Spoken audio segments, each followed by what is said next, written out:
What is up, guys? We're back at it again with another video, and today we're going to be doing a Jinhsi guide today. We're going to be going through her Ascension materials. We're going to be going through her echoes, weapons, teammates. We're going to be talking about both teams a little, like the fast stacking team, and we're going to be talking about her buffing team a little bit, and then we're going to leave a little bit of that whale bait sequences at the end of the video. With it all being said, if you guys like the video, please subscribe if you want to see more content like this. Feel free to join the Discord. I'm active here if you guys want to ask me any questions. I am always active in Discord, so you can get me there. And drop a comment down below. Let me know if y'all are pulling for Jinhsi, or if she's just going to be an immediate skip into a Changli waiting queue. Alright boys, let's get right into the video. So we're going to begin with this right here on screen. All their Ascension materials. As you guys can see, this is everything you're going to be needing for Jinhsi. Take in mind, this is the bringer all the way up, so make sure you don't like waste too many things over farming for anything, right? I did want to say the Sentinel Dagger and the Gloom slot, that's not going to be, you're not going to be able to get it until the expansion actually drops. So don't try to get this. It's not in the game yet. We got to wait for it to drop. Obviously, this is leaked information. So yeah, everything else though, completely farmable. Stack your cheddar up, get everything else you need for her. Now, let's get right into her best echoes.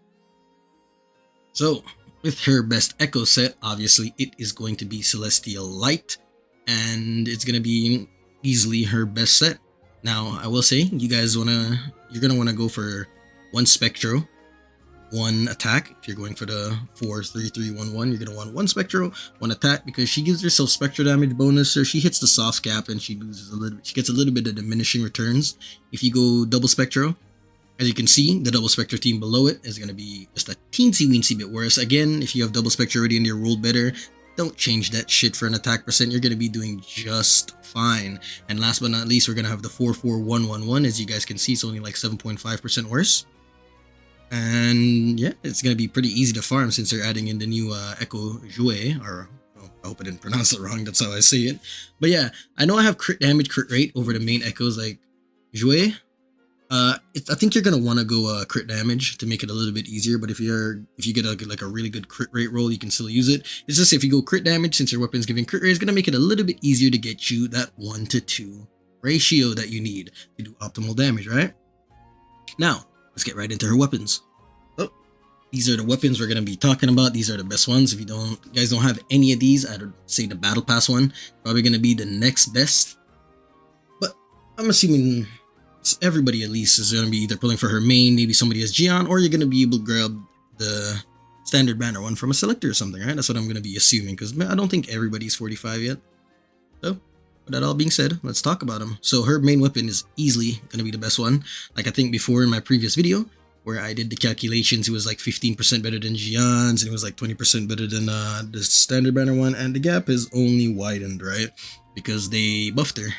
And now this weapon giving skill damage to her basic attacks in her incarnation state. Whenever she's in her like forte state, basically, her auto attacks are going to be considered skill damage. So her weapon just got even more value. That skill damage is going to be even more valuable. Now, as for Jian weapon, it's literally just like a stat stick on her. Heavy attack, you're not really worried about that at all. So that's like almost completely dead on the character. But a lot of crit damage, and you get that attribute damage, plus the high base attack keeps it in second place. Now, the third one is going to be the standard banner weapon. This one is going to be the worst one out of the three, because Jinhsi, even though her liberation does do good damage, you're not really playing for her liberation too much. Like, you're going to be using it in your rotation, but it's not what's going to be doing the bread and butter of her kit, right? That skill damage is going to be giving her a disgusting amount of value. And this weapon also comes with attack percent, which is honestly pretty damn bad. If it had like crit stat, it would be a lot better. I think if it had crit stat, it might even be better than Jian's, I'm not gonna lie. But yeah, unfortunately, attack percent, not that valuable. This weapon is gonna be coming in third. Now, I will say, if you have any of these weapons on screen, like the Jian, especially if you have Jian's, and you're not planning on just giving her like the best treatment, you just want to have Jinhsi and you want her to be just playable and she'll be able to still clear every content, Jian's weapon will do fine. So I wouldn't recommend you just like go dig in for her weapon, but her weapon is very strong. If you want to have her, take her to the moon and back, her weapon is going to be absolutely cracked on the character. Now, let's talk about her teammates. So these are the teammates that we have on screen. These are going to be the best ones for her. We're going to go through them one by one, discuss them, and we're going to be talking about the new fast stacking tech I've been seeing everybody talk about, and we're going to be talking about just buffing the shit out of her.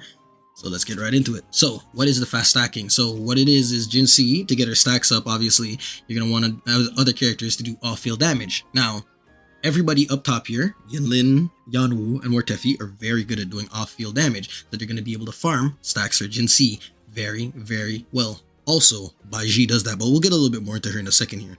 So, I think Yinlin is going to be the best here. Like, I don't think it's even a question. While she does do good damage on her own, which is very nice, she does like very decent damage.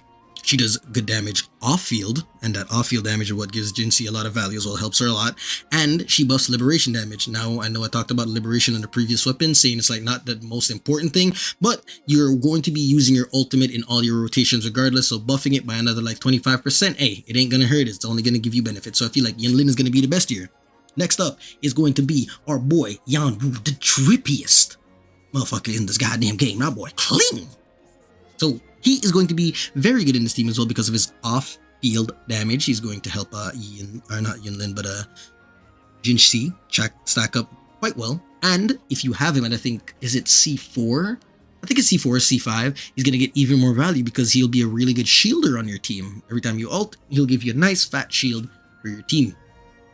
And I think the last one, and honestly the one I feel like is going to be the worst, is going to be Mortefi. Not only is all his off-field damage locked behind his liberation, which I guess he could go fully R and get his liberation quicker, but the heavy attack bonus is quite useless. Like, again, heavy attack, as we said on Jian's Open, it's very useless on her. You're not really going to need heavy attack for anything much, so it's pretty much like a dead stat. It's not really going to do a whole lot for her. Now, Baizhi is going to be the next best one for support. Baizhi, I feel like, is going to be absolutely cracked with Jinhsi.